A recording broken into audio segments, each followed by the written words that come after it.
La vérification elle est basée par rapport au contrôle de la matière première à l'entrée.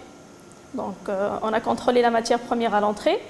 On fait suite, si ces analyses faites sur la matière première, ça reste les mêmes sur le produit fini conditionné. Normalement, ça reste les mêmes. Ça se fait le contrôle sur la base des échantillons pris au niveau du produit fini. Donc, cette étape consiste à le chargement des bouteilles vides. Donc, c'est la première étape de la production. On fait charger les bouteilles vides, elle se fait manuellement. Donc, à cette étape, il faut bien respecter les règles d'hygiène, bien sûr.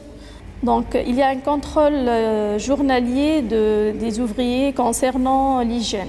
Donc l'hygiène des mains, l'apport des chaussures, l'apport des gants, l'apport des blouses. Autre que le contrôle journalier, il y a des formations aussi, des formations plutôt mensuelles sur le respect des règles d'hygiène pour tous les ouvriers qui sont en contact direct avec notre produit.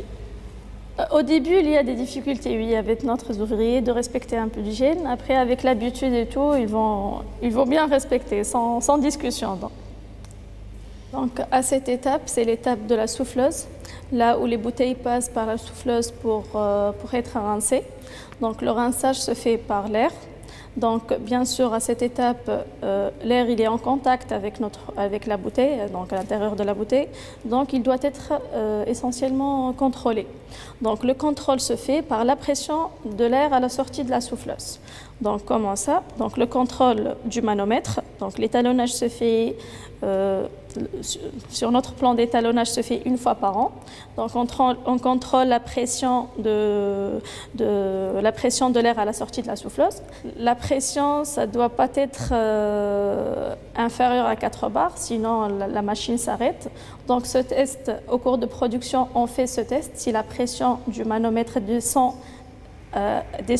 au-dessous du 4 bars, donc la machine automatiquement s'arrête. Donc l'enregistrement de ce contrôle se fait sur notre fiche de suivi de production. Donc là où on mentionne juste la pression du manomètre. Donc ça c'est la fiche suivi production, là où on note juste la pression de l'air à la sortie de la souffleuse. Donc s'il y a une anomalie, on observe une anomalie, où il y a une bouteille où on trouve une impureté, où on trouve un corps étranger, elle est déclassée comme produit non conforme, mais après on peut repasser les bouteilles par la souffleuse pour la nettoyer. Au niveau de la remplissage, donc, selon le format des bouteilles, bien sûr, se fait le remplissage. Donc à cette étape, il y a une chose très importante, c'est le risque des casses des bouteilles. Donc à cette étape, la casse des bouteilles, c'est une étape très importante qu'on la norme CCP. C'est quoi un CCP? C'est un CCP, c'est un point critique pour la maîtrise, où il y a une mesure de maîtrise est appliquée à cette étape pour maîtriser le danger. Donc s'il y a eu de casse, donc automatiquement la machine s'arrête, on fait le nettoyage de la machine et après on élimine toutes les bouteilles à l'intérieur qui sont ouvertes. À l'étape où il y a eu casse des bouteilles. Donc on fait l'élimination de toutes bouteilles ouvertes. Donc à cette étape, on contrôle le volume du poids rempli. Donc il arrive parfois que les bouteilles passent par remplisseuse, mais il n'y a pas d'huile là-dedans. Donc ça, le contrôle se fait par échantillonnage. Donc on prend quelques échantillons pour voir le volume rempli. Donc à cette étape, on a recours à un contrôle visuel du produit fini.